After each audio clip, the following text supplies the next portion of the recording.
Laredo, take us out. Take her out.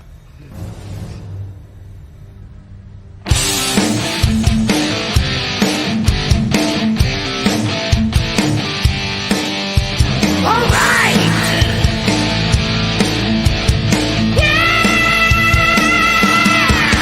Blast off! Take flight each and every Friday night. Join the fun and let's go off-world. Geek out with us live where the nerdiness will thrive. Buckle up and let's go off-world. Toys, comics, pop culture news, movies, and so much more. Matthew, Jesse, Curtis, and Sean are your guides on this fun-filled tour.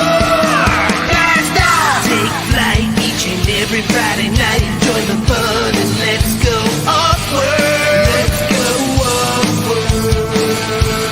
Let's go off-world. Hey, hey, hey. Let's go off-world tonight. Woohoo! It is OffWorld. It's Friday night, and we're gonna have some fun. We got some stuff to talk about. We're probably gonna have some special guests joining us. You know, I honestly don't know who all's gonna show up at this point, but we'll see. Some people will be joining us. But right now, I've got Joe Gonzalez. Joe, how you doing, sir? I'm doing fantastic. So good, I could barely get the word out. Yes. You know, I could see that. So yeah, kick the tires and light the fires. It's time to go off-world. I'll tell you what, I'm so looking forward to this show. Everybody shows up or nobody shows up. I don't care. We're gonna have a good time talking this Armory experience. Yeah. So we got a big show. We're gonna talk Armory. We're gonna actually make our own knights. So we're gonna go through and pick the parts. We're going to talk a little James Earl Jones later in the show, and then we've got, you know, kind of our normal segments that we do. So I guess we'll go ahead and let me hold on. Breaking news from the Dooch. Told you guys I'd be late today. We'll check in when I get home. No need to stall. It's going to be a while. I'll jump on wherever you're at. So all right. So there you go. That's the Dooch. I don't remember him telling us he's going to be late, but he always tells us he's going to be late. So I don't know. Whatever. Yeah, it's all right. Yeah. In the meantime, well, I guess let's go with pickups. You got any pickups for the week? Oh, yeah. So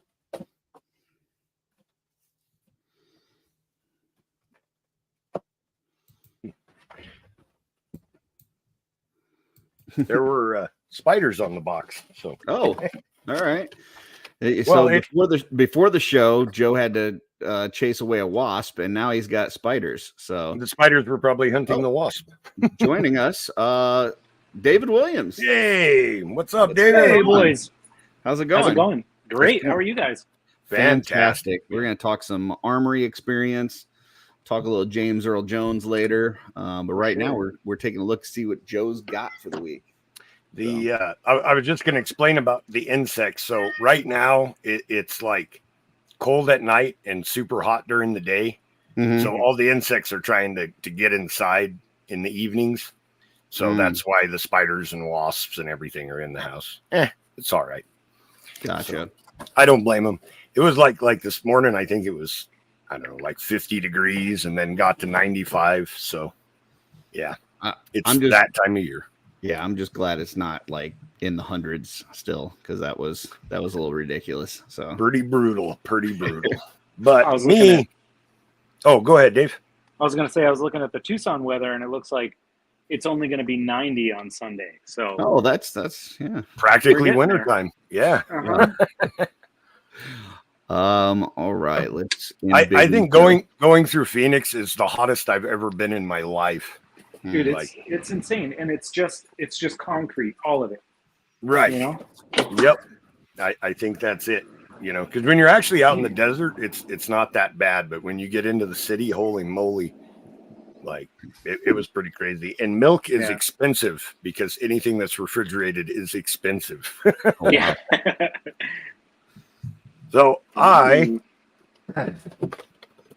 ordered 3 All more the swigs.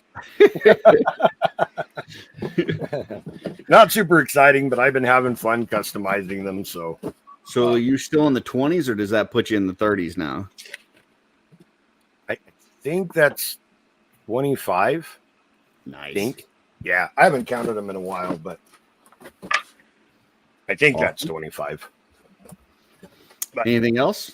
Or nope, just that was it. I might have gotten something today, but my kids didn't get the mail, so I gotta love it. What about you, David? You got anything for the week that you want to show off? I got, well, they're in the other room, but I did pick up the Biker Mice from Mars figures. Oh, okay. right. Those are excellent toys. Like, if you have any attachment to those figures, they're rad. They're super good.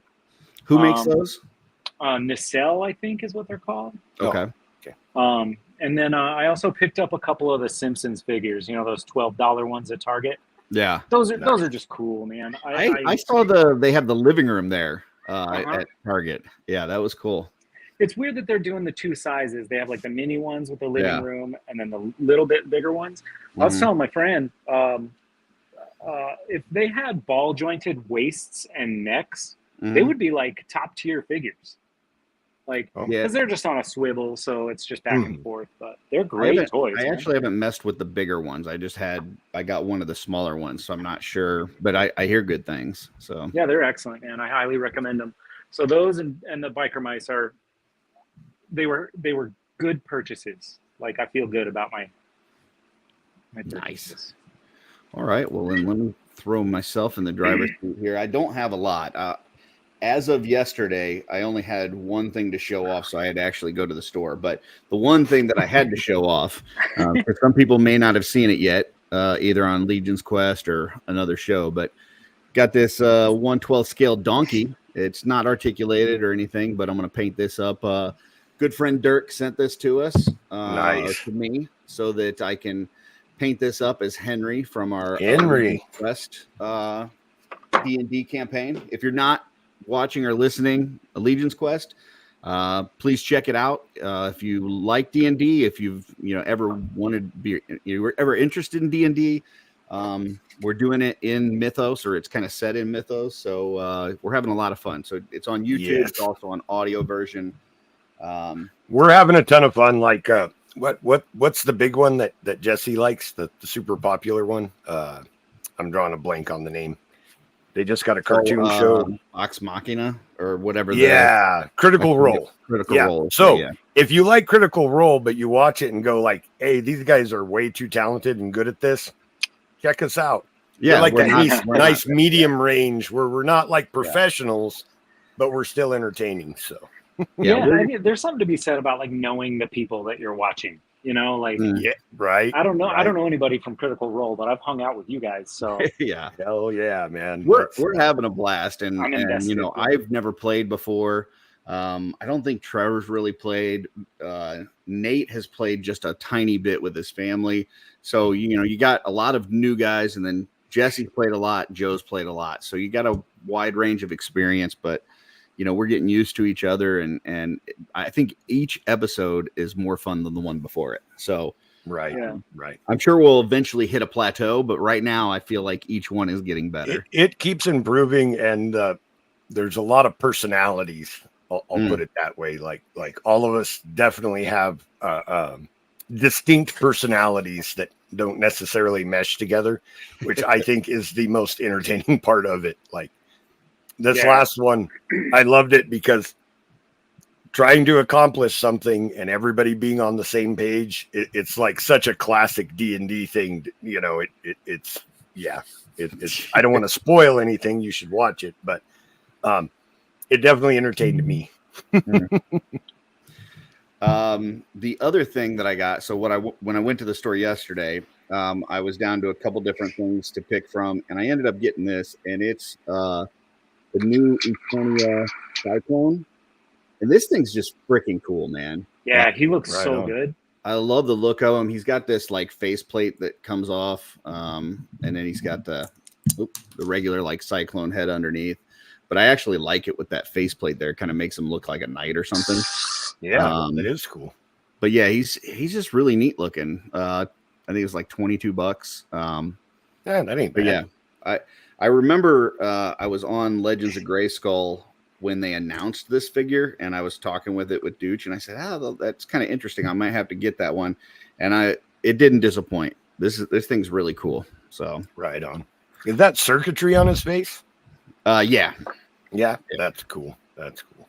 Yeah. So. The only modern or the Masterverse thing that I got is I got that throne, Skeletor one. Oh yeah. And that thing is awesome. So it's like when you see those Masters of the Universe pieces that are like kind of speak to you, just pick them up. They're going to be good. Yeah. You know. Right. Keith here says Cyclone's on the way from his latest BBTS pile.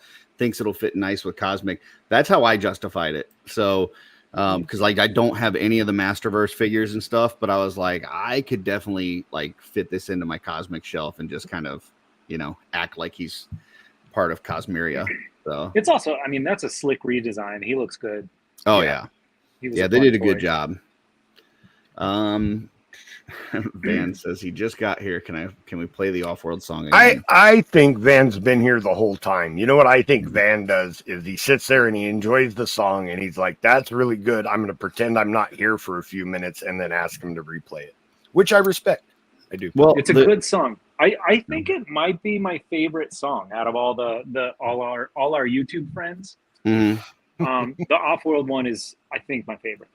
I think so too. For me, like I like the Shooting the Shelf one, and I like some of the other ones in the our friend group and stuff.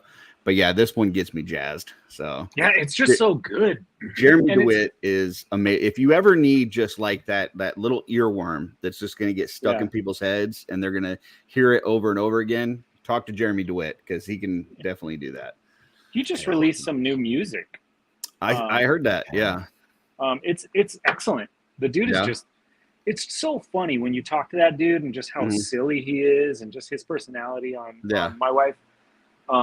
And that dude is just, he's so good. He's very talented, but his talent is offset by the fact that he's also very lazy. So, so that's, like if he wasn't so lazy, he would realize he's way too good for the rest of the guys in that group, and he would go on to bigger and better things. But he's like, I'm good where I'm at. So right. Well, he's so sharp. You can tell, like from his music, that he's intelligent, but also his sense of humor. Oh yeah. Like the dude is hilarious and he's just like a little teddy bear. I just want like a little miniature one that I can keep in my pocket. So right. I didn't shout out the folks that are here, so let me do that real quick. Looks like we had Dave Orkin, Heinrich is here, Keith. We've got JMax77. We've got Kent Pool Collects. Kent Pool and I did PGG Live last week. That was a lot of fun. Right. We got Sig's Toy Arts. Sig, are you going to LegionsCon this year? I know you were kind of back and forth. Let me know if you're going to LegionsCon. You got Darla Ackerman. I know her. We've got Wholesome Warlock. Jeremy Govier. Jeff Evans is out there. Eddie. Rob Zamora. JG. Steve O'Beg. Tanya Happy McCoy. birthday, Steve-O. Yep, happy belated birthday. I am TJ Williams. The H is silent, in case you were wondering. Kevin McCoy. So we got both the McCoys out there. Brian Lynn of Carver Customs. Dusty Standiford. Van Johnson. And scrolling. Stacy Lynn. So we got all three Lyns here. And I think that's everybody right now. So, and Carver Custom says that he's always wanted to try D&D. I highly encourage you to try it, man. I don't know. When I was 15, it was like a life-changing thing for me. So, obviously, I'm still very new to this, but my advice to anybody that's wanting to try is get a group of friends that are together, but have at least one person that has D&D experience. That can run it, because this is what I'll say for our group. Joe is definitely carrying the group. So, only with the rules. Like, no, you guys carry the entertainment, but no, Joe's got the settings. He's got voices. He's like, it is fun. Joe is doing a great job. So, if you're going to put a group together, I would say make sure you have at least one person that kind of has some experience. The rest can all be new, and you guys will have a great time. So, I agree. Let's see. Just checking some of the comments. It's not as good as the Legion's Lounge intro. Okay. I don't know that they have a fuck yeah in the Legion's Lounge intro. I thought it was just the countdown music. Van says he loves D&D dinosaurs. I think he's referring to D&D as dick neck dinosaurs, which is what they call the one from Matthew Rodriguez with the really long neck, the Emil one. That is pretty darn cool as well. Yeah. Hopefully we'll be getting some update on that soon. So right on. All right. Well, first thing on the docket, let me scroll up here, is Event Horizon. So a couple things. Joe, I know you had mentioned there was a new trailer out. You want to talk about that? New Venom trailer, Venom Last Dance, or The Last Dance, I think it's called. Okay. And what intrigued me about it is it looks like Venom is fighting the Brood in it, that the aliens that I guess the closest thing I could liken them to is like a xenomorph that could possess people. I don't know. They were X-Men villains in the, from way back. But it looks like Venom is fighting one. I don't know. I haven't collected comics since the 90s, so I'm not sure like where the rights are at on any of that stuff. But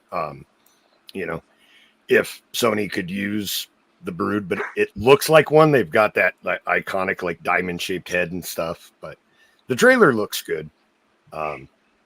Looks like it could be a fun movie. So, yeah, I haven't seen the trailer yet, but the first two Venom movies, I've enjoyed them. Like, they're not my favorites, but I think they're enjoyable popcorn flicks. So, I'll probably catch this one as well. As far as movies go, the only thing, I haven't gotten out to see Beetlejuice, but I'm hearing a lot of good things from people that have. Yeah. So I don't know, either one of you guys seen that yet? Yeah. You did? What were your thoughts? I have thoughts. Okay. It was good. Like, overall, I would say it was an excellent movie.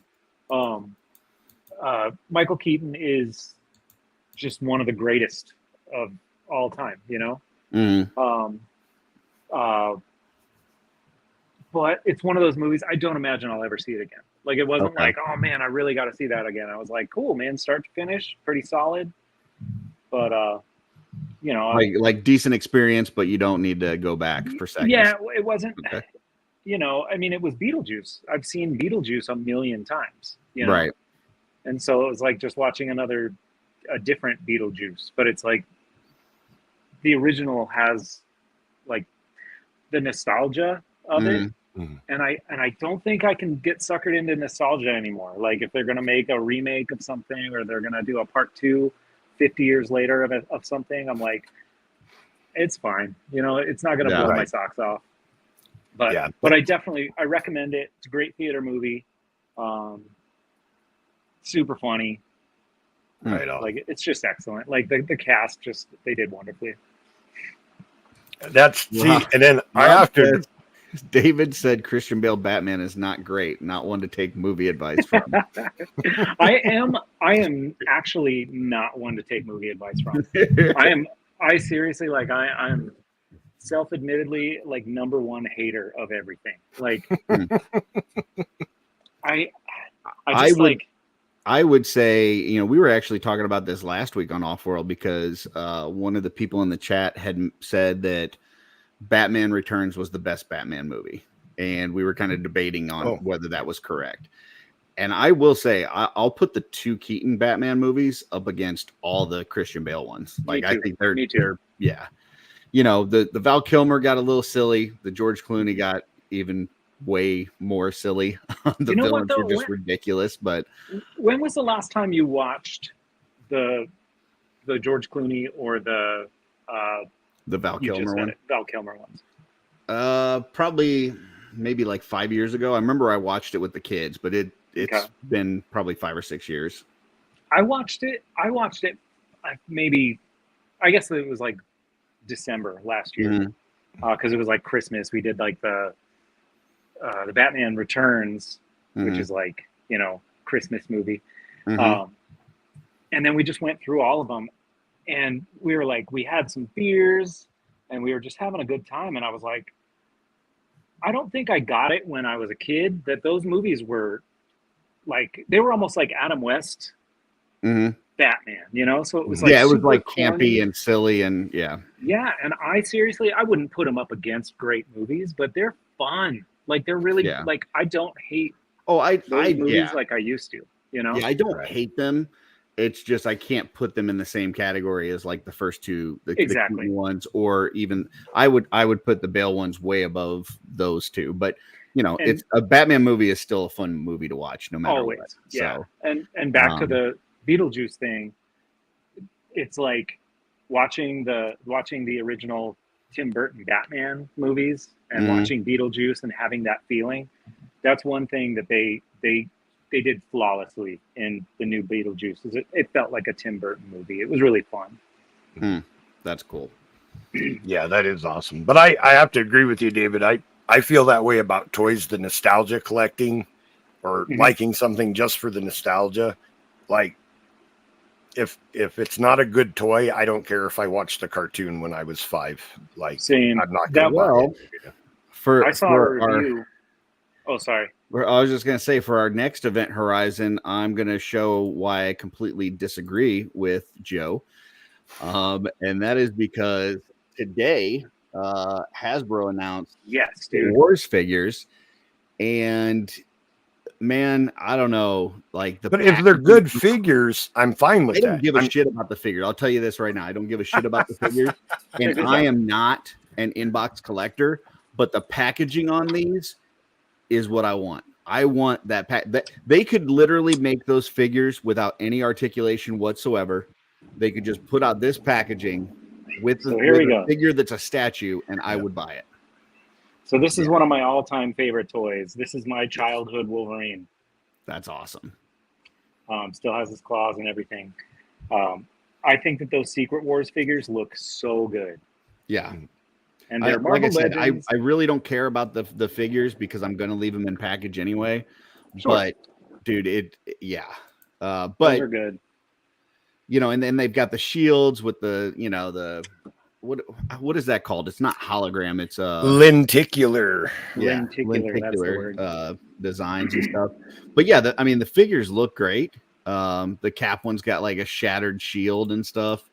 So here's why can't we just get a Captain America with a shield? That's just normal. I don't know. The original one just had the one shield. But when I was a kid, I actually drew the shield and put it inside where the lenticular shield went, so he could have just a normal shield. Yeah. Here's hold on. There was a Spider-Man, and I didn't see it. Did they take the Spider-Man off the site? Oh, there it is. Yeah. It just blends in. Yeah. Right. And I think that's going to be a great Spider-Man too, with the 2 different heads. Oh man, it looks so good. Yeah. Yeah. The only thing I don't like on these is that thigh cut that they've got there. Yeah. It looks kind of silly. But other than that, he's doing jazz hands though, so that's yeah. Yeah. But honestly I think that Marvel Legends looked really good today. Like it was, they really came through for the first time in a while, you know? Yeah. This so when you're talking about nostalgia, like the thing that hits me with nostalgia is packaging. So when you see like something that is packaged, like the other one is superpowers. So they do, McFarlane does that superpowers now, and it's got that almost the identical packaging as to what I saw as a kid. Like, I got to get it because it just, that's what hits me more than the toy. And definitely, you know, like I hear what you're saying, like with movies and stuff, but like there's something about this packaging that just really pulls me in. So yeah, it looks good. The McFarlane one, I had to pick up the Batman just cause. Yeah. And it's in my storage unit. I don't even have it at home. I'm just like, well, I need to have that in my life, you know? Look at the back of the packaging. It's got like the instructions on how to use the shield, like from when we were kids. Yeah. And in what we were saying about the nostalgia thing is those Biker Mice figures have been out for months. Yeah. Shit, maybe a year. And I saw a review, and the review was really good. And I was like, dang, those actually look kind of great. And I knew that they were at the store. There's also something about buying a toy in person that it's like, did I need them? No, the store had them though. So I got them.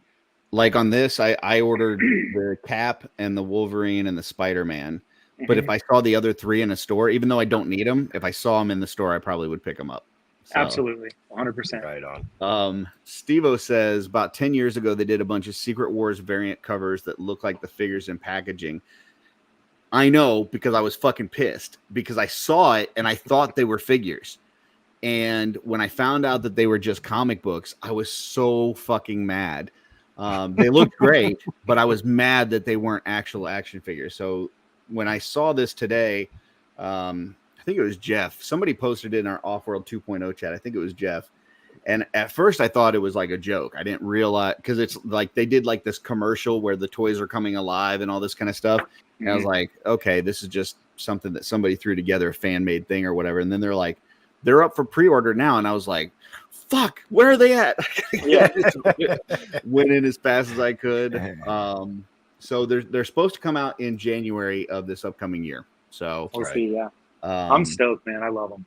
Yeah. Let me pull this back up because the Wolverine was sold out on here earlier and I had to go to, I think, Amazon to get it. I did mine on Big Bad. Oh, gotcha. Let me see. Now it doesn't say sold out. No, it doesn't here. So you got to click on it. So that one's sold out. Cap is sold out. Dude, Hasbro's website is such a mess, though. Like the like for them to have available. So like for them to be sold out is kind of asinine, you know? Well, that's what I don't get. I was talking about that earlier too. It's like, how does Big Bad Toy Store have some left? And I mean, Amazon has some left, and the company that is making them is like, nah, we're out. Like, I think we're so spoiled by the Horsemen. You can't just make a few more. You know, that's what I mean. Like it's a pre-order. We feel like if it's a pre-order, you should just be able to get however many you want. Yeah, I think we're kind of spoiled by the Horsemen telling us everything. Yeah. So it's like when you got a multi-million-dollar company like Hasbro, and they do these weird limits, and the way that they ship and order and whatever. We're like, I don't know, man. Chris doesn't make it sound as hard as you guys do. Right. You know. Rob says, are they exclusive to any particular store or shop? No, they were all available on Hasbro Pulse, and I know they were available on Amazon and Big Bad Toy Store. I don't know what other places had them, but all three of them definitely had them. So, and then Heinrich says, I ordered the Titana, Spider-Man, Cap, and Wolverines are maybes. Beyonder and Iron Man are a no-go. I don't know who that Titiana. Yeah. No, it's spelled right. Yeah, that's how he spelled it, but that's not how it's really spelled. I know, but I like his version better. I have no idea who that character is. It's Titania. Same thing with the Beyonder. She was a She-Hulk villain, right? I'm pretty sure. Oh, in the new series, I think. Yeah. Okay, now I know. But like this guy too, I have no idea. That's the Beyonder. He's a sentient cosmic cube. He's the one that caused Secret Wars, that kidnapped all the superheroes. Gotcha. Okay.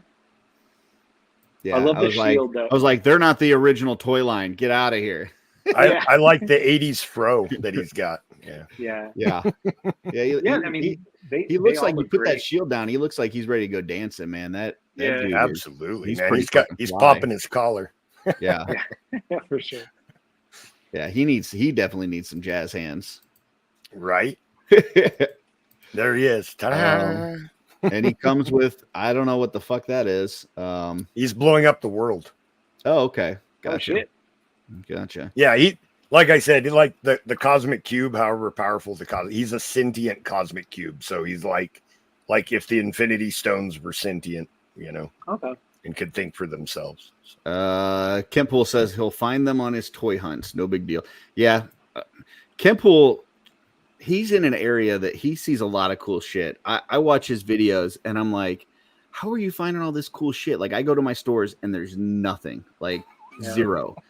I have a couple of Targets that are stocked all the time. Like, it's crazy how often I've seen. I mean, in the last couple of years, like I've seen every toy that was hard to get or coming out or whatever. Mm-hmm. So there are a couple of those Targets in the world. I mean, you go back and then they don't restock it for ever again. Right. They put out their entire stock. I don't know. I got to drive 100 miles to go to a Target, so I don't hit them very often. I'll just quickly scroll over the rest of this stuff from this Hasbro PulseCon. You got Kang the Conqueror. You got some Star Wars stuff. Starduster from G.I. Joe. You got some. Is that a David Bowie tribute? These are the little Transformers, right? Like the little. I'm not familiar. So we got some Transformers. MDLX Optimus Prime. Aren't those based off of the new movie that's coming out? Maybe. Yeah, Transformers 1, I guess it is. Yeah. So, all right. Some Star Wars stuff.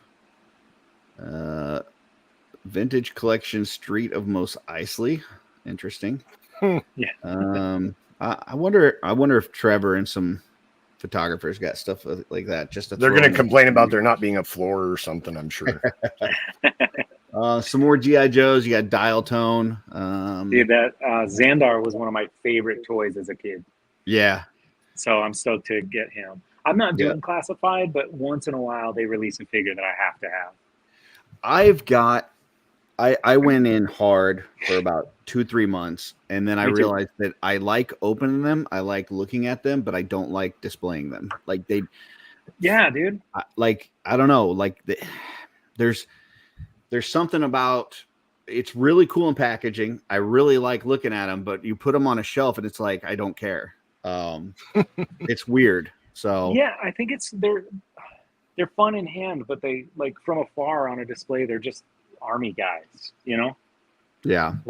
But I don't know, man. I have a handful of vintage G.I. Joe figures, and those you just can't replace them. They're just perfect. Yeah. So, but if I was going to keep, because I may get rid of all of them, but if I was going to keep like a little faction, it would be the Dreadnoks, because they're just fucking cool, man. Yeah, all of them are. Let's see, some Dungeons and Dragons anniversary metal set. Joe, metal dice. Yep. If you've ever rolled metal dice on a wooden table, it sucks. Okay. It's really loud and awkward. So that's a no-go. Like metal dice. Yeah. Display purposes only. This one, Hero Quest Jungles of Deathrock dice tray and set. I don't know what that is. I don't know either. Okay. That's cool D6s. I have D6s that have a skull instead of a 1 on them. It's really cool having the skull, but they should have put it on the 6 because you get sad when you roll low numbers. So yeah. And then you got a Grimlock and some of the like mini Sentinels. So so that was for Event Horizon. That's all I had. Anything else that you guys saw recently, whether it's toys, movies, anything else coming out that's exciting? I'm really enjoying Rings of Power. That turned out to be a lot cooler than it started. Is the second season done now, or are they still in it? No, they're still airing it. So. Okay. I'm waiting for it to get done so I can binge it, because that was, I think that was one of the things last year, was it was so fucking slow that like having to wait a week for another slow episode. I was like, I want it to be done, and then I'll just watch the whole thing. That's why I didn't watch it. It was like every episode I watched, I was like, dude, this is just a waste of my time. And then, you know, by like episode 4, you were like, oh, this is cool, you know? Stephen Bicotti's here. Wow, the Lord graces us with his presence. Lord himself. Yeah. Excellent. Ooh, can I give you? I'll shoot him out an invite in case he wants to join us. I'll show you an exclusive peek since he's here. I only have this one here, but we will be giving away at our table stickers of our tributes. Oh, nice. So we'll have a bunch of those to give away at LegionsCon. Right on. I thought those were, did you do pens too? No, these are just stickers. Okay. The pins are just the LegionsCon exclusives. Okay. So, but David, you're gonna have to hold me a set, because I'm gonna be like busy early on trying to get into the Armory Experience. So I'll put a little care package together for you. Right on, man. Appreciate it. I'll put them over here. Perfect. On my advertisement wall. Nice. Let me shoot an invite to the McCoys too. I don't know what they're doing, but if maybe they're interested. Cool. Bored with us already, Curtis? Damn, man. No, we're getting ready to build some nights, and I think it's going to be fun. So we'll get a couple more people in here. So I'm just messing around. Yeah. All right. Well, before we get to the Armory, because we may have a few more people joining us, let's get to our James Earl Jones segment here.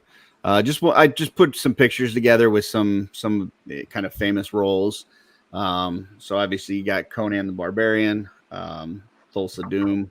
Man, that dude scared the shit out of me when I was a kid. He was rough, dude. Yeah. What is it? Terrence Mann from Field of Dreams. You know, I've never seen that movie. Good movie. It looks sad, so I didn't bother. I don't like to be sad. Yeah. Mr. Myrtle from Sandlot. That was nice. That's a great movie. That's awesome. Yeah. Yeah, I haven't seen that movie since I was really young. So so good. Mufasa, obviously from Lion King. Nice. King Jafar from Coming to America. Yeah, buddy. Foreshadowing his Lion King role. Yeah. Yeah. Right. Man. That's why Mufasa they chose on that his shoulder there. Mm-hmm. And of course, the voice of Darth Vader. So, that kind of sucks. I mean, obviously everybody's, time comes at some point, but he was a huge part of, a lot of our childhood and in, several different movies. And obviously the Star Wars one is the one that kind of had the most impact on us, but will be missed. Conan was pretty high up there too, actually, to be honest, for me anyways. Yeah. Like, I love Star Wars, but I'm so much into the fantasy stuff that his role in Conan was pretty darn important as well. Yeah. He was 92, so he got to live a pretty full life, and that's awesome. But selfishly, I'm gonna miss his voice in roles, for sure. Sure. Absolutely. Any other roles that stick out to you guys that I didn't have in there that you can think of? I forgot that he was. Yeah, I forgot that he was in anything other than Star Wars and Conan. I'm trying to think of movie. Guy? The only one that pops out to me, he was in a movie where, like, he was kidnapped by aliens, and they unlocked the memories through hypnosis, and he was supposed to be like, I don't know, kind of a redneck type character, Yeah. And I don't know. It was a terrible movie, but he was really good at what he did. But Sig says he voiced Nemo. I did not know that. So, like 20,000 Leagues Under the Sea, Nemo. I'm thinking he's talking about the other one. So, like Finding Nemo. Yeah.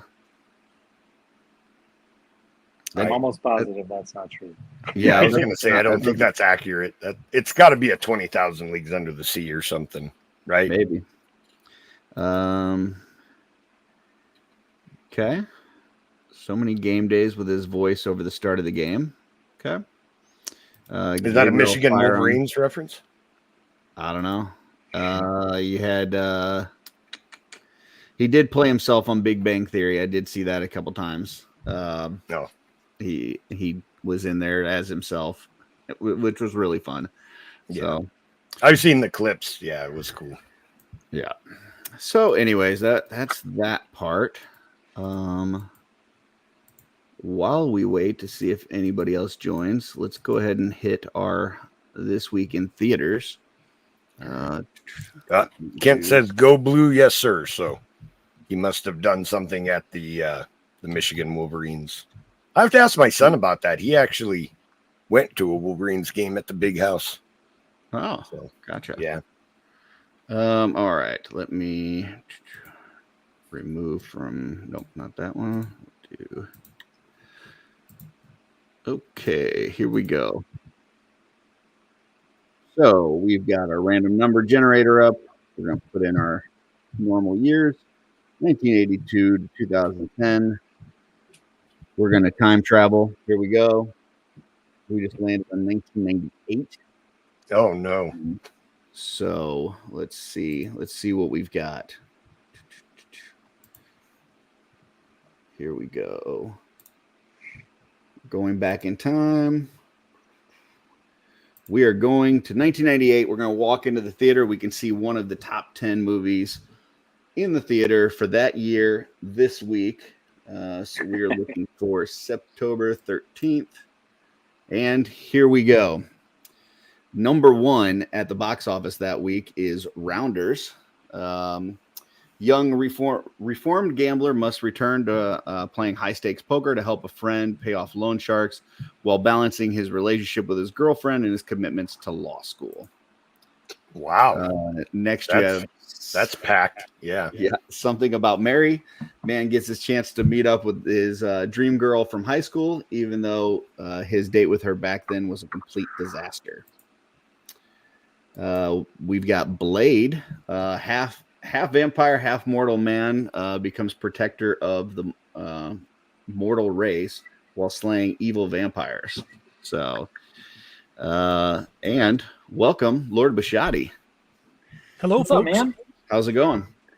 We are playing a little thing right now called This Week in Theaters, where we look at the top 10 movies that were out for 1998 during this week, and we're going to pick one. So I'm going through. That was number 3.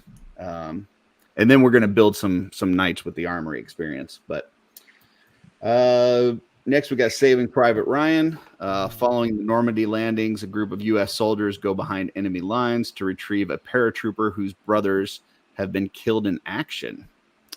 And Tanya has joined us. Hey, Tanya. Hey.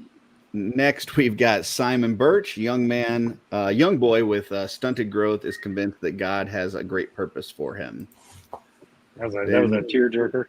We've got Ever After, Cinderella story. Brothers Grimm arrive at the home of a wealthy grand dame that speaks of many legends surrounding the fable of the Cinder Girl before telling the true story of her ancestor. Snake Eyes. Corrupt Atlantic City police officer Rick Santoro and Navy Commander Kevin Dunn joined forces to investigate both the assassination of Secretary of Defense Charles Kirkland and the disappearance of a beautiful stranger. Then we've got Armageddon. After discovering an asteroid the size of Texas will impact Earth in less than a month, NASA recruits a misfit team of deep core drillers to save the planet. Number 9, How Stella Got Her Groove Back. Stella is a highly successful 40-something San Francisco stockbroker who is persuaded by her colorful New York girlfriend Delilah to take a well-deserved first-class vacation to Jamaica. And number 10, we've got The Parent Trap.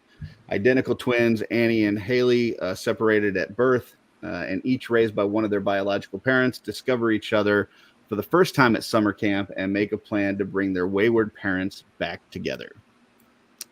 So that is what we've got. Those are the 10 movies at the theater that week. And I will go ahead and start. We'll work our way down. I love Blade, but I've got to go with Rounders. Rounders is one of my favorite movies of all time. It is so freaking good. So yeah, I'm going with Rounders. Wow. David? I'm going with Armageddon.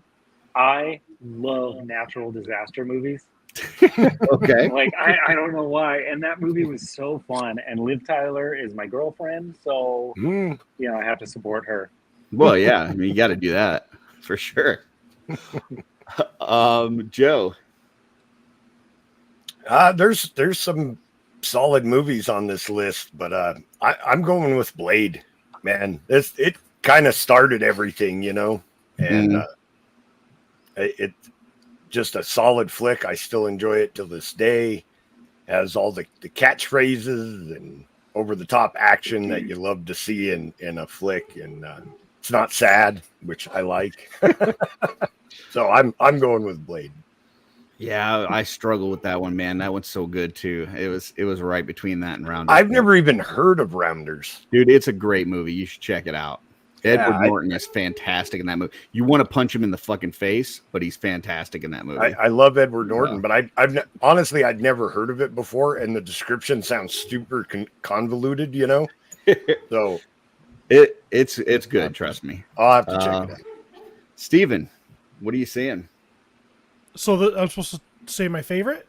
Out of these 10, which one? So we just time traveled back to 1998. Yep, we walked into the theater. The top 10 are playing, and you can see one movie. Which one do you walk into? Well, the only one I did walk into, Saving Private Ryan. Awesome. And I love that movie, and that was just so moving at the time. So crazy. Mind blown. Walking in there, having just saw the previews, and this is a time when you're not expecting the first 20 minutes, because I didn't know that was going to happen. Yeah. I didn't know that they were going to storm the beaches of Normandy for 20 minutes, and I was going to see the things I saw. It was just like, oh my God, I want to. Yeah, it big was a reaction. heavy movie. Yeah. Heavy movie. Yep. Awesome. Tanya, which one are you saying? I'm seeing Ever After. I have seen that movie I don't know how many times. I love it. It's a great movie. Awesome. Let's see what the chat had to say. Dusty says Blade all day. Bloodbath scene is still fun. That bloodbath scene in the club is pretty freaking cool. Wholesome Warlock, Armageddon is my pick too. Bruce Willis gave his life. Yep, never forget. Spoiler alert. Spoiler alert. Yeah. Carver Customs, Blade saved Marble. Yeah, we don't have MCU if it's not for Blade. So for sure. Yeah. Sig says Saving Private Ryan. We've got Kentpool. Armageddon made me want to work on an oil rig and go to space. I don't know. Working on real. Working that kind of work isn't as much fun as they make it look in movies. Wholesome Warlock gave us a description of Rounders. They play poker for money. One of them gets in over his head. Hilarity ensues. Also John Malkovich is in that movie, and he is fantastic as well. Did we hear Tanya's pick? Yeah, she picked Ever After. Ever After. Oh, okay. Yep. Okay. You just blocked it from your memory. Yes. Like I literally, I think I went away for a moment. Like I was like, wait, what just happened? Dusty said Saving Private Ryan is the best film, but it's sad in the end, so he went with Blade. Yeah. So nobody likes to be sad, or you shouldn't, anyways. Quaisagway says, while Blade is awesome and his favorite, Saving Private Ryan would be epic on the big screen. Can't disagree with that. Carlos was not sad at the end of Private Ryan, because the last shot is old Matt Damon, who lived a long life and had some super hot granddaughters. Okay. There. That's a different way of viewing it. Darla says she's with Tanya, Ever After. We're going together, Darla. Yep. Heinrich's seeing 2 movies, Blade and Saving Private Ryan. So he must be sneaking into one. Yeah, he's paying for one, sneaking into the other. Or he doesn't have his ID and they won't let him into Saving Private Ryan. Right. Let's see. I guess they're both rated R. And I think that's it. So I just have to give a shout out to The Parent Trap. I know no one talked about it, but because I had kids, I've actually seen The Parent Trap more times than all the rest of those movies combined. I have no kids, and I love that movie. Yeah, that's a great movie too. Yeah. It is actually a solid flick. It is. Just looking at what else was in the theaters that week, you had Small Soldiers, X-Files, Titanic was still out there after 39 weeks. I've never seen Titanic. Spoiler alert. I don't like it. I already knew how it ended, so I figured why watch the movie? Yeah. So. Deep Impact, which is the bargain version of Armageddon. Exactly. Dig into China, Permanent Midnight, and Chicago Cab. So there you go. Huh. That was this week in theaters. And now it is time for the Legion's Armory Experience. So it's a hot mirror. Yeah. So this week, Jeremy was on with Eric and Joe Vasapolo, and they showed us kind of what this Armory Experience is going to be at LegionsCon. There's just basically a bunch of parts. They showed us this kind of at first with just some different colored knights. And then they went through what the experience is, which is, you wait in line, you get a ticket. One ticket gets you entry to where you can get up to 2 figures. Each figure would cost $45. And then you go through these steps. So step 1, you choose a head. Step 2, you choose a torso. 3, you choose the arms and legs. 4 is your armor. Then you get a weapons pack. Everybody gets the same weapons pack. And then step 6, you select one of the gag items, which is in gold. So what we're going to do is we're going to go through the steps. We're going to have everybody say which part they're going to select. So we're going to pick one going forward, doing the way that they said, steps 1 through 6. And then we're going to do another one going backwards. So we're going to start at 6 and go back to 1. The reason we're doing that is because although they have us starting with the head, in my opinion, and I was talking with Joe before the show, I think the head is the least important part. Like, odds are, if you customize this, the part that you're probably going to most likely customize is the head. So I, quite frankly, don't care about the head as much as the other parts.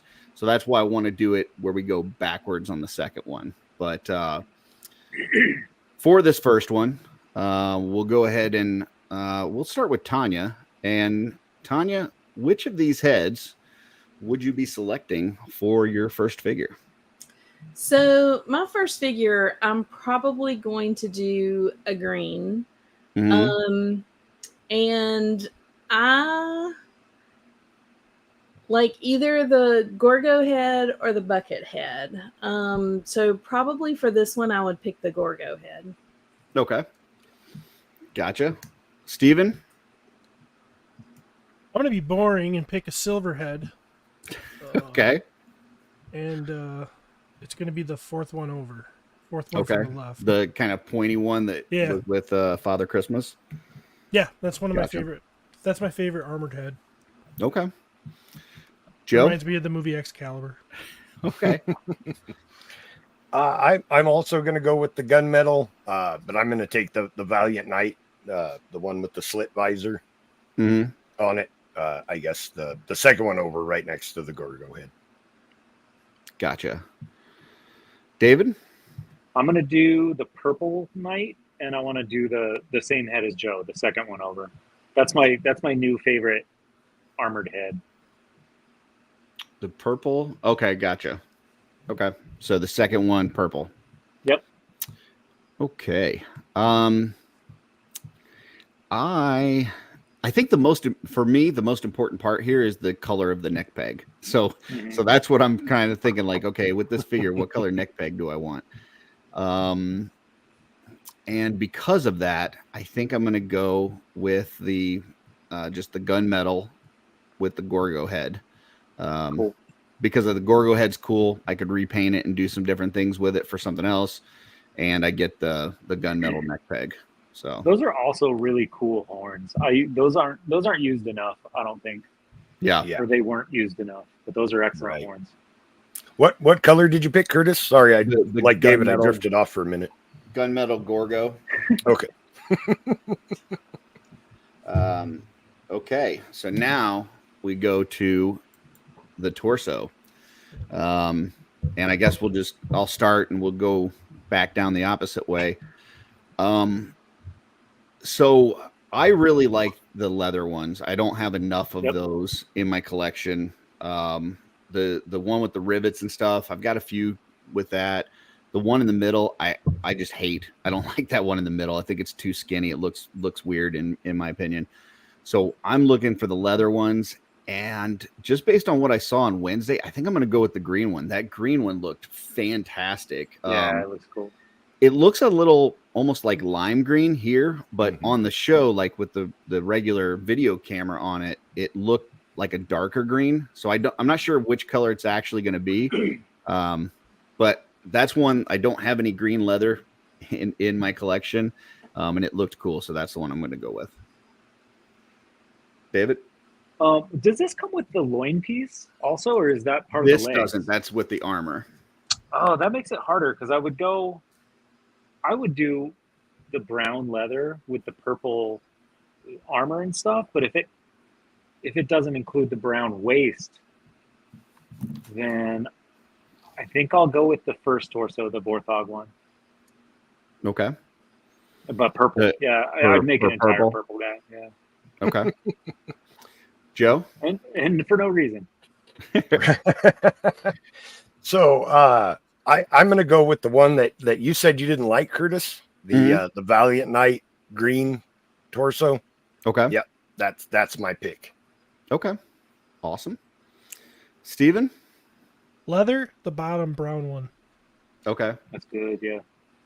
Yeah, I the love one at the top, the one at the top and the one at the bottom both are kind of brown, but the one at the top is more of like a reddish brown, and then the one at the bottom is more like I guess a darker regular brown. So okay. Cool. Those are the technical terms, folks. Yeah. Well, I don't want, because it's in the top row and the first two are actually red. That third one is not red. Like they showed it. It was really close to the one in the bottom. It's probably something like mahogany or something. I'm teasing you, but I only know like Crayola, like kindergarten box colors. So I can't say. That's it's like cool. Red. It's dark red. Yeah. That's darker brown, red. Lighter brown. It's Sierra is what it is. There you go. Tanya, which one are you going with for the torso? I'm going with the Valiant Knight green. Okay. So that's same as Joe. Yeah. Awesome. All right. Then we go to choosing arms and legs. So Tanya, you're up first on this one. I'm probably going to go again with the Valiant Knight green in the center. I think I love the movement of the Valiant Knight, and that color, that green color after seeing it at IshCon is amazing. Okay. Steven? So I will be going with, I guess you call it the black ones, and the farthest to the right ones with the I guess that's the like the good armored ones. Yeah. To the left or the right? To the right. Oh, the cloth yes, arms and legs. Is it Valak? Yeah. Valak legs? Yeah. Right there? Yeah, that's what I want. Well, the upper legs and upper arms are him. The lower is... But the knee pads are him too, aren't they? Is it? Yeah. Yeah. The lower legs, I think, are you're him right. as well. You're right. Okay. Joe? Same as Steven. I'm going with the black cloth legs and arms. Okay. I think they're going to look dope with that green chest piece. Yeah, I think Gotcha. so too. Yeah. I agree. Plus, if you ever want to customize it later, those black limbs are really nice for customizing. I've already got those. David? I'm doing the purple Valiant Knight. I really like those limbs. Those are excellent. Gotcha. I went with the green torso, but I'm not going to go with the green arms and legs. I think I'm going to go with the brown down at the bottom. Leather arms and legs. I think that'll look good with the green. So, plus I don't know. We don't have a character with brown cloth arms and legs, do we? Dubon has brown pants, but he has gray arms. So yeah, it's darker brown though. This is it's like dark chocolate brown. This is a really nice brown. Yeah, so I'm gonna go with that. Okay, next, choose your armor. So kind of like what Dave was saying, if you go with the leather one, you kind of have to stick with the same part. Well, I mean, I guess you don't have to, but it makes sense. Yeah. So since I went with the green leather torso, I think I'm going to go with the green leather armor so that you have that bottom, skirt piece or whatever. So that was my question. I realize now that getting the purple head, purple arms and legs, I would do the brown torso and the brown leather armor. Gotcha. Because that's the contrast I wanted. For some reason I forgot about this part of it. Gotcha. Okay. So Joe, then it's up to you. I think I'm going to go with the green Vorthog armor, the one with the spiked shoulders. Those are cool pauldrons. Yeah, they are. Okay. Yeah. I think that'll go good with that chest piece and the cloth arms and legs. For sure. Steven? Bottom right, I'm going to go with the brown to match my torso. And those are, I mean, if I'm just building a custom, there's probably cooler pauldrons and stuff in here, but these parts, those particular parts are some of the ones I have the least of, so I would like to have them. Gotcha. Yeah, that's kind of what I was thinking too. Like the leather parts, I just don't have enough of. So, all right, and Tanya. I am going with the green spiked pauldrons as well. I think with the Gorgo head, I think that's the one that looks really good with that head. Man, you and Joe are just like picking the same figure almost. Pretty close. So then we get the weapons pack, which is, the same for everybody. And then the gag item. So Tanya, you're first on the gag item. I'm getting the dog. Okay. That's a cute one. Steven? The dog. Okay. You say that as if that's like the only answer. I mean, isn't it? We'll see what Joe picks. Joe? Yeah, I'm going with the Switch. If my character's kids get out of line, they're in freaking trouble because gold is heavy, so he'll really whoop their butts good. Okay. David? I'm going with the dog too. That thing is cool. So for my pick, what I would do is ask Joe which other piece he wants because my gold items are going to go to Joe at LegionsCon. So, which is awesome of Curtis. So what's your second pick, Joe?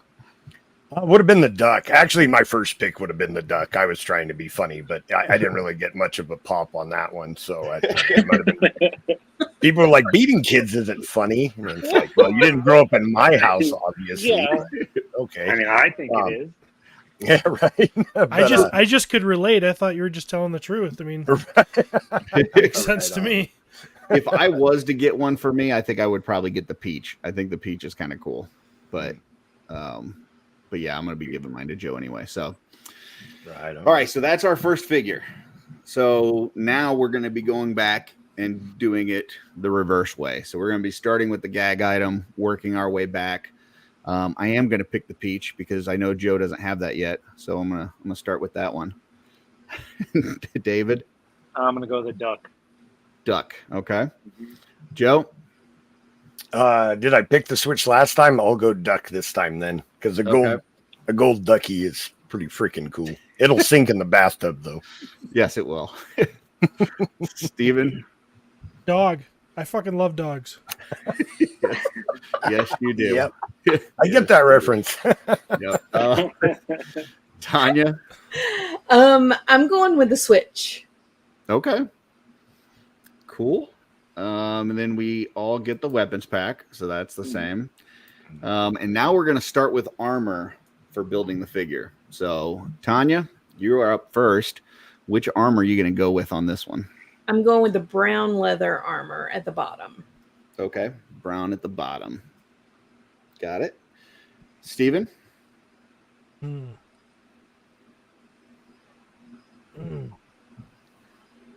This is harder the second time around here.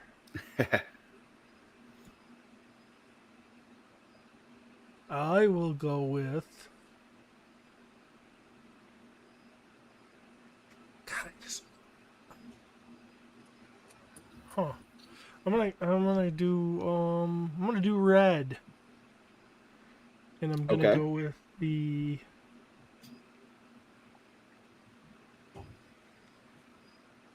The third one over, next to the brown leather. The Valiant Knight pieces. Yeah. Yep. It's got the chainmail for the loin piece. Yeah, I like the Okay. Which I really like that loin piece a lot. Yeah. I like cool. the loin piece, and I actually like those pauldrons. Me too. Okay. Joe? I'm going red also, but I'm going to go with the, I guess it would be the Dark Templar ones, the second over. Okay. Yeah. Gotcha. With like the leaf loin thing. Yeah. I was thinking more along like Batwing, but yeah. That Okay.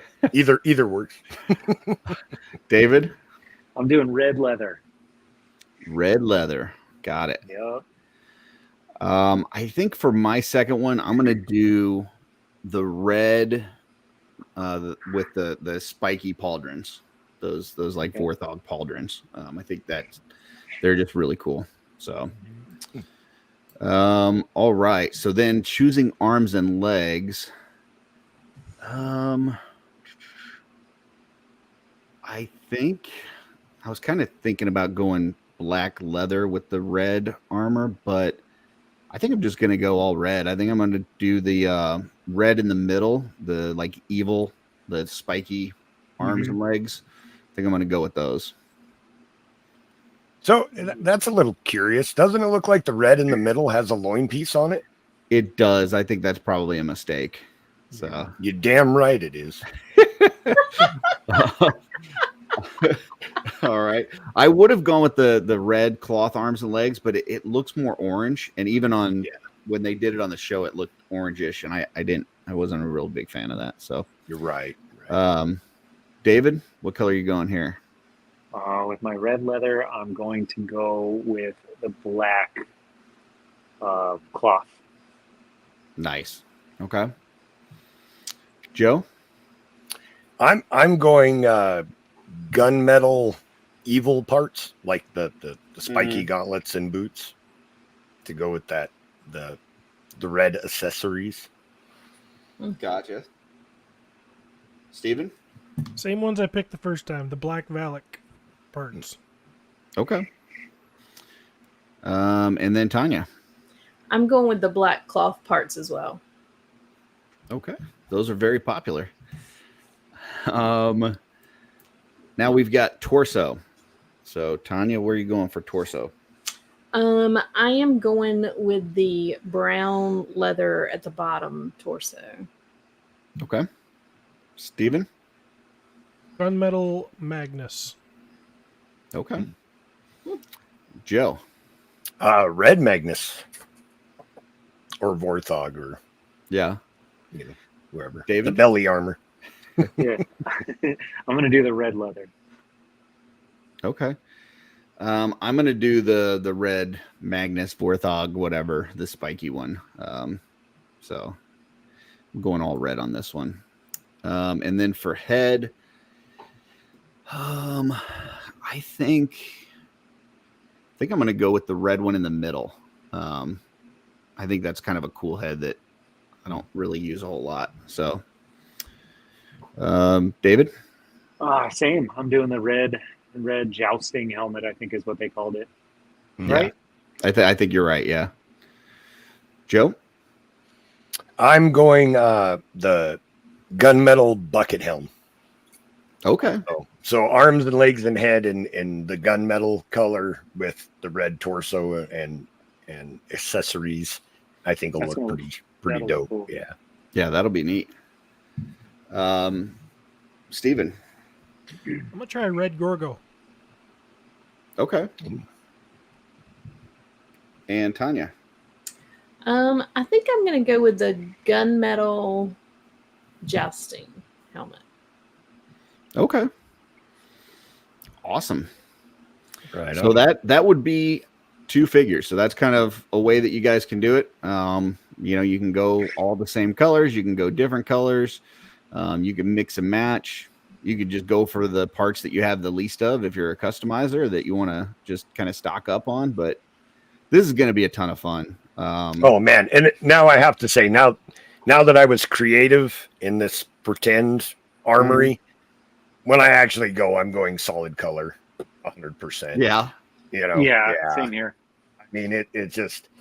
I think displaying them on the shelf, you know, especially like the green and the purple are not really colors that we've gotten before in the line. I'm really, I mean, I'll flip flop back and forth a million times before LegionsCon is here, but you know, I'm tempted to go with just those 2 in the solid colors, just because it's not colors that we've really gotten before. If you were to get 2 solid colored figures and get 2 colors that you think go together, then you could swap them around. Yeah. Sure. Right. Put them together to kind of play with them. Yeah. Well, that was something that Curtis and I were kind of talking about before the show too. Like the heads are cool, but probably the least interesting part of the whole figure. I mean, I think about that too. Like what other spare heads do I have that I could pop on these, even if they're just holding the helmet, you know what I mean? I would definitely go straight to the David Williams table and buy one of his heads. Right. Can't lose there for sure. It's interesting that on this one they've got the Gorgo helmet with the other horns that come on the bucket helmet and not. Yeah.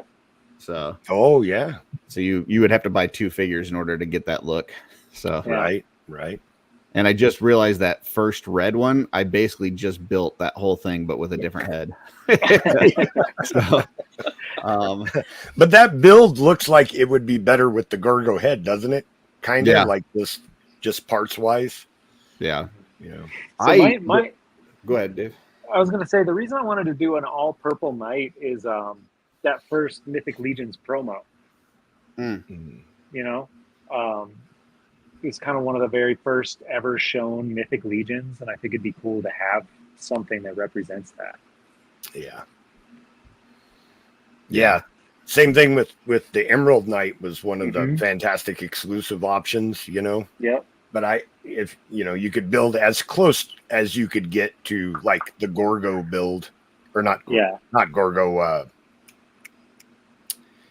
the vampire blood armor that won. Yeah. I'm drawing a Vorgus blank on his name. Vermilion or whatever. Orgus Vermilius, you know, like as close as you could get to that body, and it would be like having a bit of that history in your collection too. So I agree with that. Keith says they each have pauldrons or loincloths from different sets in addition to the mismatched horns on Gorgo. So yeah, so these are not ones that you'd be able to just build in one shot. But I mean, there's enough parts you can mix and match and make whatever you want.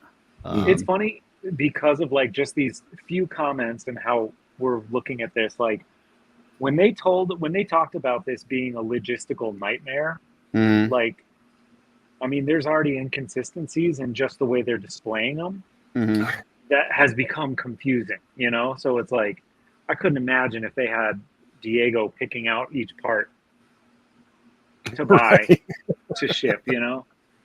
It'd be a disaster. It's an amazingly cool idea, though. It's so rad. Well, it's a great idea, but I couldn't be the guy doing it. I would screw up everybody's orders. No way. Yeah. Yep.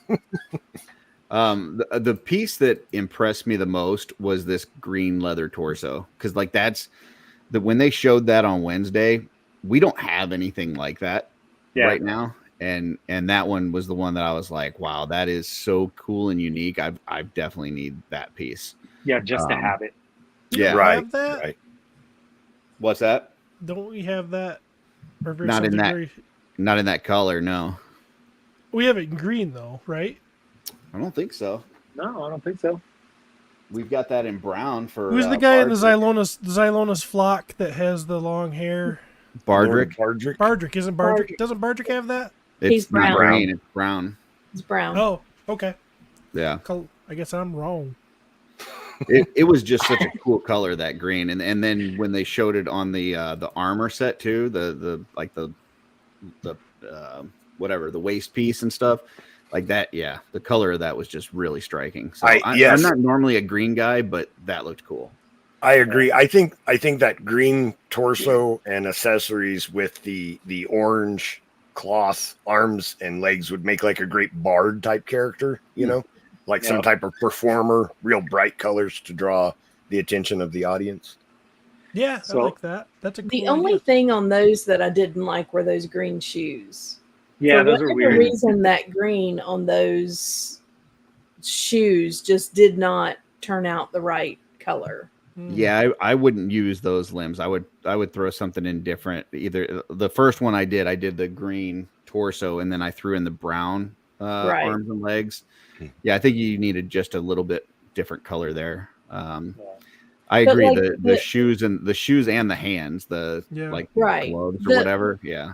But like the green cloth is amazing. You would have to use, hands and feet packs to change those out. I like that. I like the color of the green on the, cloth parts of it. And I love the copper color. I just don't like that green on the hands and feet. Yeah, I can see that. That's for me. That's the way it is with the red leather parts. Like I love the armored, like lower legs, the armored lower arms, but those cloth parts being kind of an orangish color, I'm like, Well, here's an idea for some of that, and I don't know if this is going to happen, but it'd be interesting if it did. You hit the armory in the morning, right, and then go to the part swap at night. Yep. Right, and be hitting other people up, see who would swap if you like the green pants, but you'd rather have like the brown shoes and gloves. See if somebody would trade with you. Another thing that makes this really hard. So me and Tanya got to see the Green Knights in person at IshCon, and they're like the photos do a pretty good job, but like the metallics on those are beautiful. Like beautiful. Just like that emerald green, it's like I kind of just want that figure, but then with all these options, I'm like, oh man, I got to make a purple guy and a red guy, whatever, So well, and I am lucky in the fact that although I made the Green Knight to start with, that's because I love the color and the fact that we got to see it at IshCon. But Kevin's going to make that one. That's not one that I'm going to have to make. Okay. I'm going to probably. Yeah, I'm probably going to make a purple. I mean, I'm going to do the purple one. He'll make a green and the red. So I'll probably do a purple and then a mix between the black and brown. Yeah.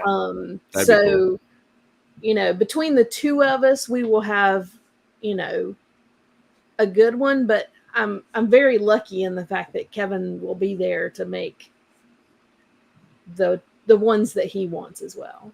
Yeah. And they did talk about selling them again later, at the beginning of next year. So, Jeremy mentioned an all-in, and I kind of don't even care what the figures are. That's where I'll be trying to get that all in so that I can then just play with the parts, and have a good time with that. Right. I honestly, I hope this goes off without a hitch, man. I hope it's a success. Right. I hope everybody gets what they need or want and everybody's happy so it feels like a success, like, yes. Hey, Walter's here. Hey, buddy. What's up, guys? What's going on? Sorry, late to the show. We were just talking about this Legion's Armory experience. We went through and kind of picked our knights, what we would do. Cool. Any thoughts on the whole thing, on the experience? To be honest, I'm like torn on it. I think it's a cool idea, but I'm not a night builder, so I'm like I haven't figured out how I would use them yet, if that makes sense. So it's one of those scenarios where like I think it's a great idea. I don't know how to use it yet. And, you could always throw a Malleus head on one. Yeah, I mean, to be honest, that's probably the thing I would do with it is find the color that and I'd find a color that I like in the person, and then be like, okay, I like this red, and then be like, all right, I'm gonna make like a skeleton army using the red, and put them with my Fury orcs, and I'll have like Fury skeletons or something like that, you know. So that's my only dilemma. That's my only dilemma with it. Yeah. I will say when Joe Vasapolo put that like clear extra head or special head or whatever from Vorgus Vermilion on that Red Knight. Yeah. I mean, that was gorgeous. Yeah. I think there's things that you could do like make a green and purple armor combination and do like an armored scaphoid. Just throw a scaphoid head on there, and it would be like the heavy armor scaphoid version. You know, I think that would be fun, something like that. Yeah, I can't honestly. The screen's small enough. I can't see who's on here, but I don't know who may have been at the IshCon, where I don't know if anybody really noticed. They had those parts there. On display, and the ones that were on display were really cool because it goes back to that whole thing where you see them in person. The colors are really cool, and they have that like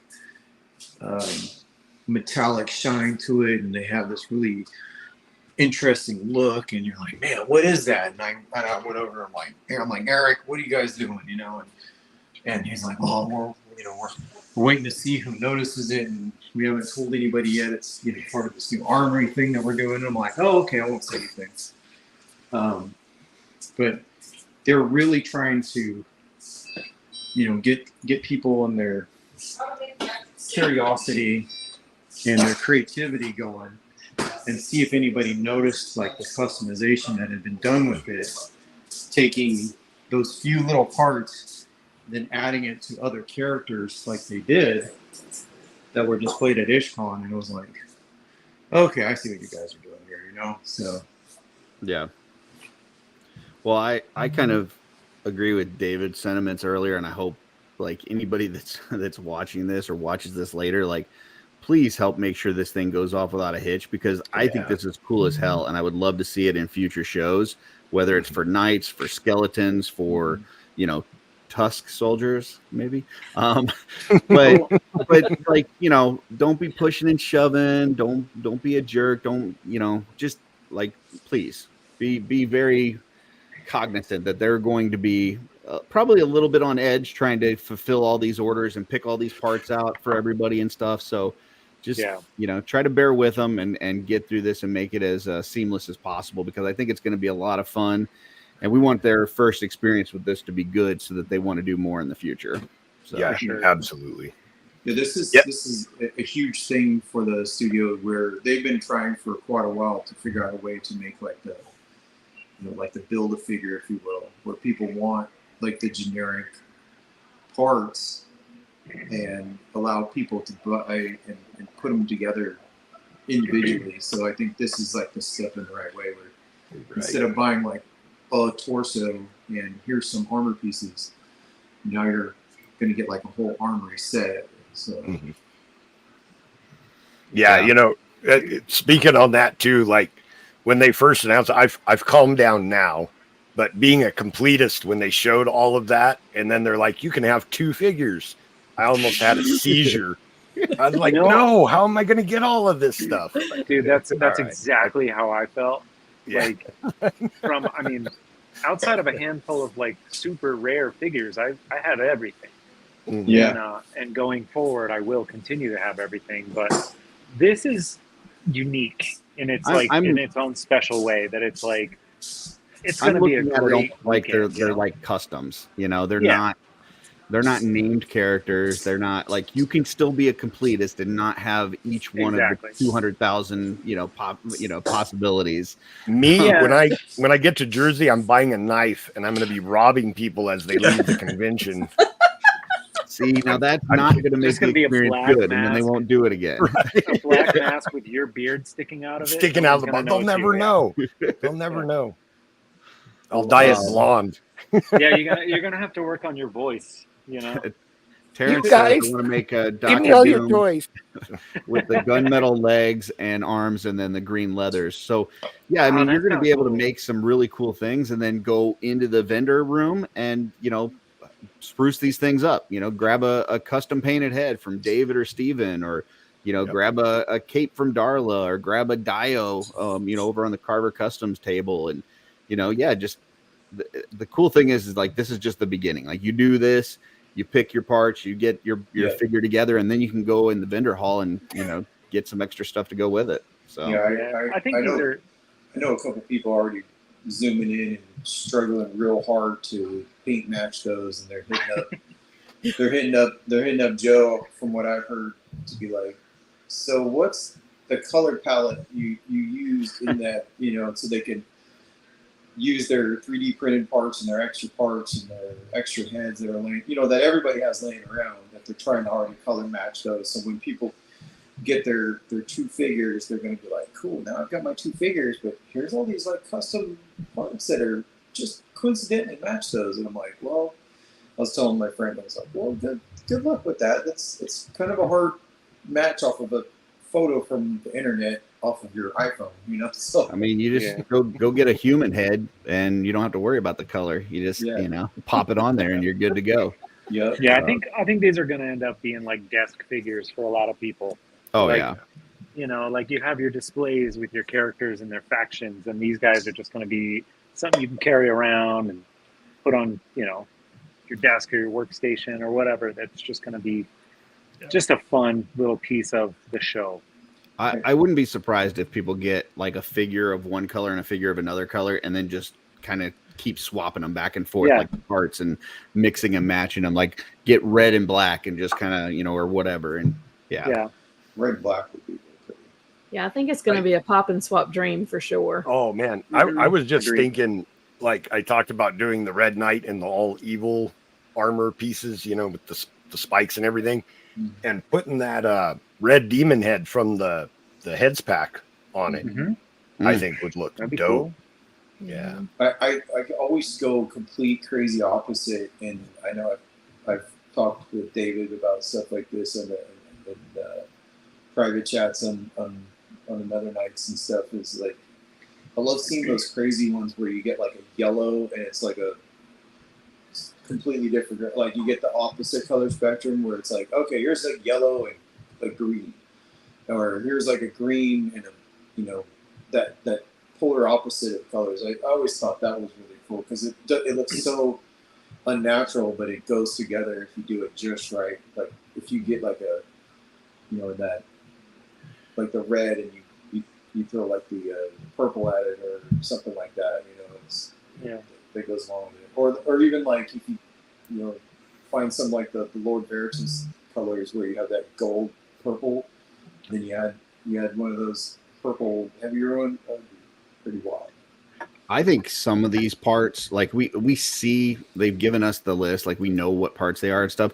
I think some of them you may have to like see in person before you can make your final decisions, because like some of the colors on here look slightly different from the colors that we saw on Wednesday, and a lot of that has to do with lighting. Like, all of color is basically how much it absorbs or reflects light and all that kind of stuff. So depending on the lighting, you may like them better when you see the parts in person, or you may not like them as much. Oh yeah. So I think final decisions are going to kind of switch for some people when they get there.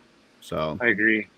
The green that they had is. I will say, seeing that Green Knight at IshCon, standing up there, and how shiny and beautiful that color was. I mean, it's gorgeous. Yeah. Makes me really stoked to see the red. Like, I want to see the red in person. Yeah. I bet you that looks cool. I think the red's gonna be real popular. I want to see the purple set with the spiky pauldrons, because I don't know. I have to go back and watch Jeremy's show, but I don't remember seeing any combinations that were using those purple spiky pauldrons. Like all the purple builds I saw were like the slender, like this thing, and I don't like that's not my style. It's the far right? Yeah, the one on the far right. So okay. Yeah, I want to see like the build on the far left. I want to see that in purple and see what that looks like, because I think that would be freaking cool. So and this is my point of when you guys first asked. Like I'm not a traditional knight armor set like this. Like to see that has like no interest. I would swap out like flesh armor. I mean, have like the flesh hands and bicep and stuff like that in with the mix of the armor, so he'd be more similar to how like the barbarian builders are, where you could have like the flesh swapped out with it, or especially now with all these like skeleton builders that are floating around.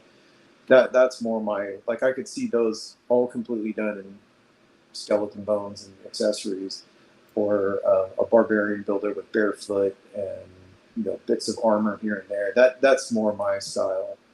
Yeah, I mean, I could totally see them doing like a skeleton one like this, next year or whatever, where you've got some with like scaphoid bone colors, and you've got some with like maybe like translucent like Hagnon colors and whatever, and then different armor parts to go with it and stuff. So aren't we getting cool. Like all the skeletons with the Necronominous wave? I mean, the extra skeleton heads with all the Necronominous waves as well. So I mean, you're gonna have plenty of skeleton heads and parts and pieces to be able. I know people were asking on Wednesday, like when are we going to get one of these with dwarves? And everybody has their own little thing now where they're like, oh, when are we getting the goblin one? And you know.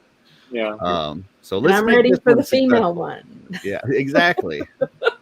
So I'd be interested to see if down the road they do like a 2.0 versions of them next. I know people don't always appreciate the 2.0 stuff as much as like the 1.0. It would be, I think some of those colors and variations of them would just make the 2.0 series make them that much crazier, cooler. That would have to come with a hairdryer. Yeah. For sure. Well, we got those new 2.0 torsos coming too, which are going to be a lot of fun. Yeah, I'm looking forward to those. Right. And Kevin said something really interesting the other night when we were watching this and it was coming on. Wouldn't it be cool if like one of the colors or whatever was specific to 2024, and next year if they did a 2025 color, like to be a very specific. I know the guy in marketing, he's really into that kind of stuff. So, I mean, it might be a thing. I'm sure it's probably already in the idea process. So, who knows? Yeah, it's just going to be a ton of fun. I saw a question on here. J Mac says, 2 each day, so potentially get 4 if supplies last. So, there's a few different times. So interns will have an opportunity to get some. Don't know the numbers or whatever, but it's going to be one of the portions of the intern experience. And then there'll be an opportunity on Saturday based on however long the tickets last, and then an opportunity on Sunday. So who knows? Yes, you could possibly get more than 2, depending on what you decide to prioritize. And so I would like to comment on this. Just so this is my personal thoughts, and people don't have to agree with me. But Jeremy did say it's limited supplies. So for me, if they're going to be selling them again later on down the line, beginning of next year, I'm going to go once. Unless they say that it doesn't matter. I'd rather have more people get the opportunity to participate than me feed my own, hunger for figures. I can wait till January or February or March of next year to fill some gaps. But just keep in mind that there's going to be a lot of people there that this is going to be their first experience with Legions, and I'd hate for me to be happy and have 4, and somebody who's new to the line be like, man, I didn't get a chance to do it. Just a thought. That's really nice of you. Yeah, that's yeah. I don't actually rob people with knives. That's just pretend. I'm going to take as much as I possibly can. New people, you snooze, you lose. You got here. I've been here a long time. I put in my time. I deserve as many of these as I want. So Steve is also a tributed celebrity, so he does have credits above probably 3/4 of the people that show up. So there is that also. I did forget to mention there's also an opportunity for exhibitors on Saturday, so that's another time slot too. So Saturday after the doors close, exhibitors will have a time to go through the line as well. So there's going to be a few different times to go through there, and that's called like Joe said, no need to be greedy. Like let's make sure everybody gets an opportunity. So, yeah, the exhibitors, that's that behind closed doors trading and burglary that happens that nobody talks about. But no, it's going to be exciting. I think this is another one of those things that you think about all the cool stuff that they're trying to bring to like LegionsCon, to where you have multiple opportunities where you're not just like, hey, I'm just here for like the exclusives. You have a lot of different options of things to look forward to and buy and pick up, for your collection. It's gonna be really cool. And we haven't even seen the stuff that comes from LegionsCon yet. Yeah. So, any other thoughts on this thing before we kind of close this out? Other than it's freaking cool. Yeah, it's definitely freaking cool. If you guys, I may have talked about it. I was just curious if you guys get in line and they're down to like that one, and you're like, damn it, I guess I'll get it. Is there one in there that you're like more not wanting than others? Have you said that? Is like you're waiting in line and there's 1 or 2 left, and it's this color and that color, and that's it, and that's what you get because they're sold out for the day?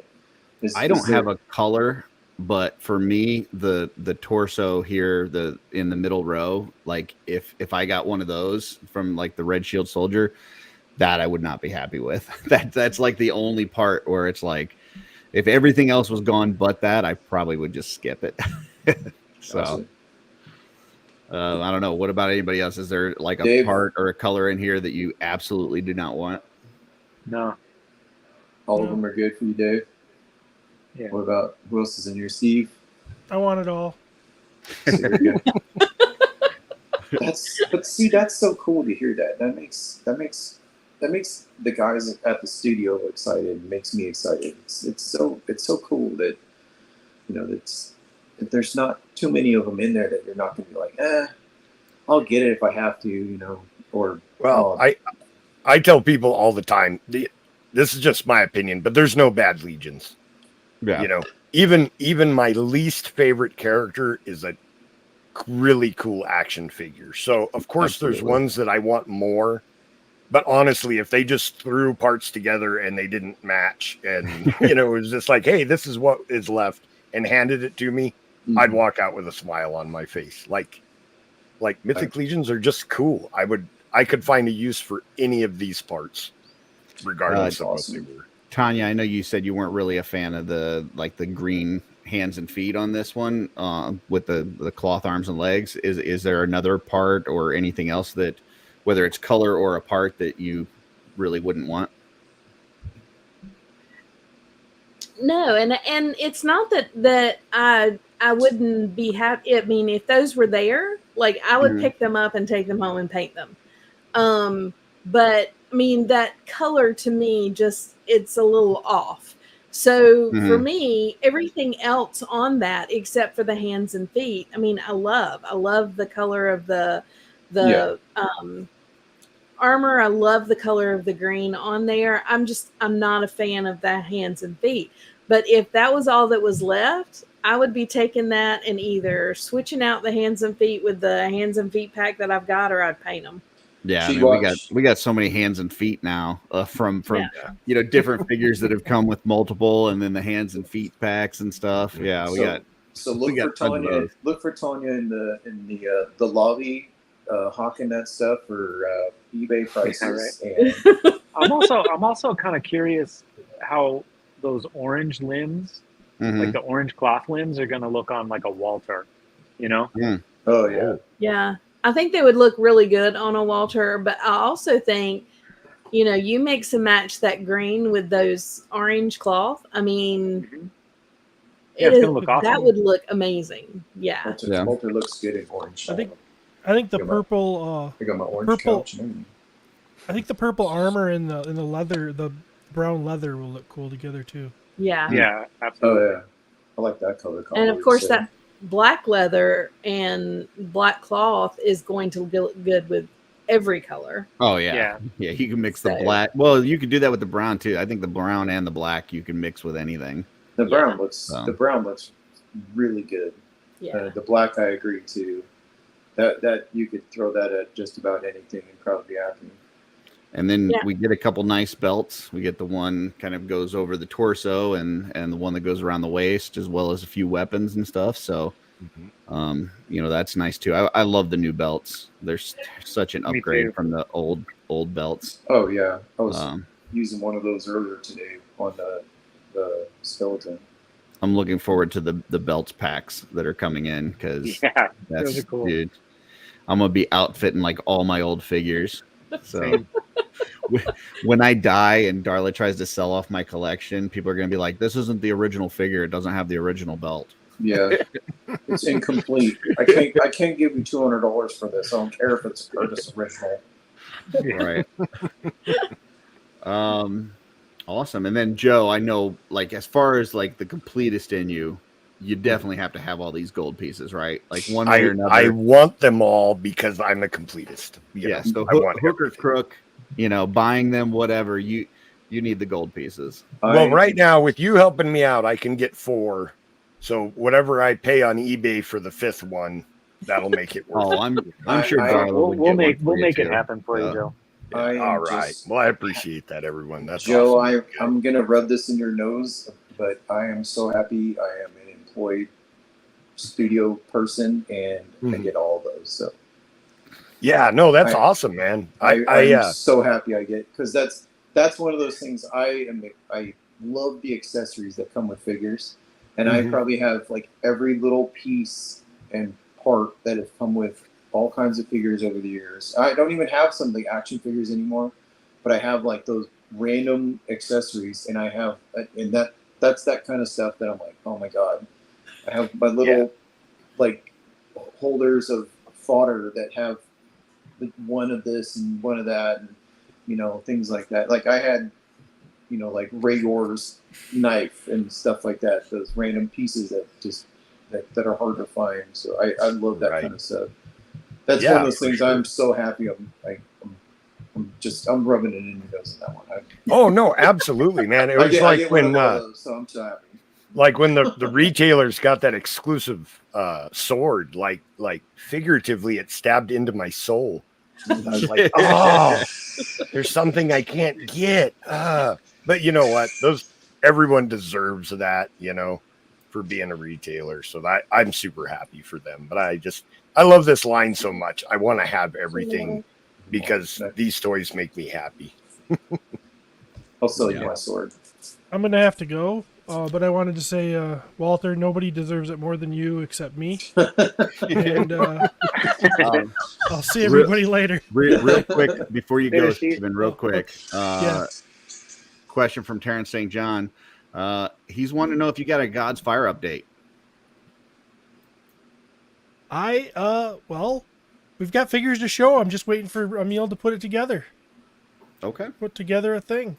Keep your eyes peeled. So something should be coming soon. Something should be coming soon, and if Emil doesn't get on it, I'm just gonna have to post the pictures. All right. As there you go. You heard it here first. We got some new parts. We're ready to go. I've got new stories. I've got something else bigger I'm working on. We're working on. So yeah, I'm excited. This would be awesome. Nice, Awesome. man. Can't wait. Thanks All a right, lot. see you guys You're later. here first, folks. Later, Steven. Bye. Take it easy. See ya. Yep. Let's see, Joe. Joe, you can get the retailer sorted. All you need is their return address from one of the orders. Okay. I'm not gonna cheat to get it. I did see one of the retailers was trying to sell it like early last week. So. Oh, really? Yeah. For how much? I think the post went up and down pretty quickly. It was overseas. I think the equivalent. I think it was like around $600 is kind of what. Right. Woo, man, I got what one. the equivalent was. So, but yeah, I mean, there's going to be a lot of completists out there trying to get that one. I'm sure. So Yeah, I'm sure. I don't think I'll get one. Because let's be honest, like because I got into the line early, I've never spent that much on a figure. So like if somebody was like, "Oh, I'll sell it to you for $600," I don't know if I could pull the trigger on that. It's hard. It's hard because I've had a few figures and customs that I've done stuff like that on, and it's also one of those things too where it's like if it like eats at you and it's something that you really want, because I have a few, and I'm just like, I really like that, and I really want that, and I've been lucky a few times to get those one-off pieces, and I'm just like, okay, and they're like, in my last house I had them like next to my bed, like they were that important and special to me, and right. I think I've same thing. I've talked to David about this and people where it's just like, I have some of these. I've been very lucky and to get something that there's like, one of or 10 of, there's only been 10 of those made. And I'm like, oh my God, I have one of those, and it's that special to me. But I'm that such a fanboy and into it where it's like, it makes me so happy to know I have that. And by the way, I've never invited you over to my house, Joe. So yeah, no, man, I totally get that. The owl from the Gothotropolis. Oh yeah. Wave, like when Jeremy wrote the story about the relic guards, the 12 relic guards that guard an artifact. In my display, that's the artifact, is that owl from Gothotropolis, because it's probably the most rare piece that I have, so I actually put it in a little case, and that's what my 12 relic guards are protecting. Yeah, they're protecting the owl. And that's one of those things. That's one of those things I've seen one, but I don't own one of those. Like I wish, Yeah, I got pretty lucky grabbing. Like there was a period of time that Gothotropolis stuff was really cheap. Oh yeah, and I was buying it on eBay, and there was a guy that was just like, "Hey, I've got this whole collection, and you want to just buy everything for like this flat cost." And I did, and I got like some art prints. They might even be up here. I don't know, awesome. But like the Decimus art print and a Scarabus art print, and like everything was in this collection that I bought from the guy for like a couple $100.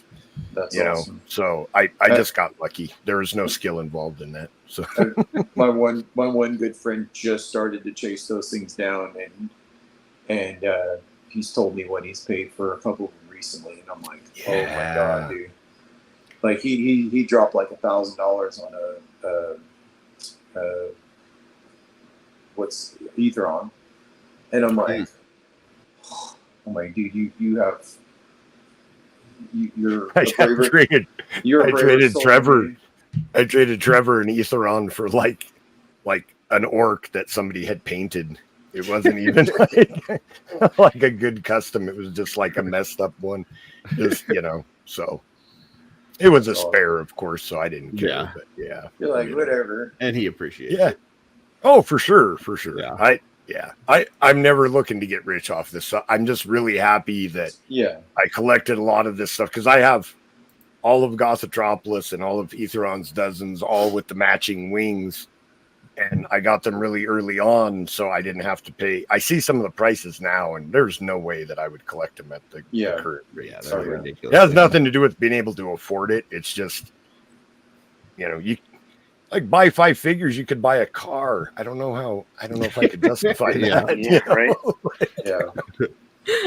Right. Well, I appreciate you guys all joining. This was fun to kind of put our figures together. I actually came out with a couple different figures than what I thought I would. And now I'm rethinking.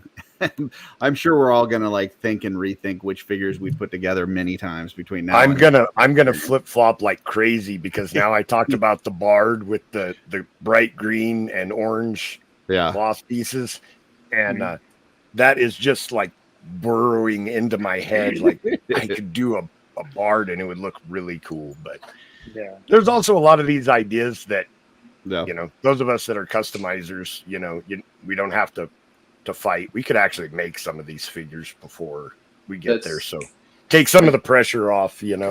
That's one of the stories. I was talking with a friend of mine who has a booth at the con this year, and he's going to be doing the custom paintings to try to match everything. And he's just like, if I can't get them, or if I do get a bunch of them, if I get other people to buy stuff from, at either point, he says, I could still make these myself. And I go, that's awesome. That's a benefit from somebody that has the skill to paint that stuff, to make those things, and you have that imagination to do that.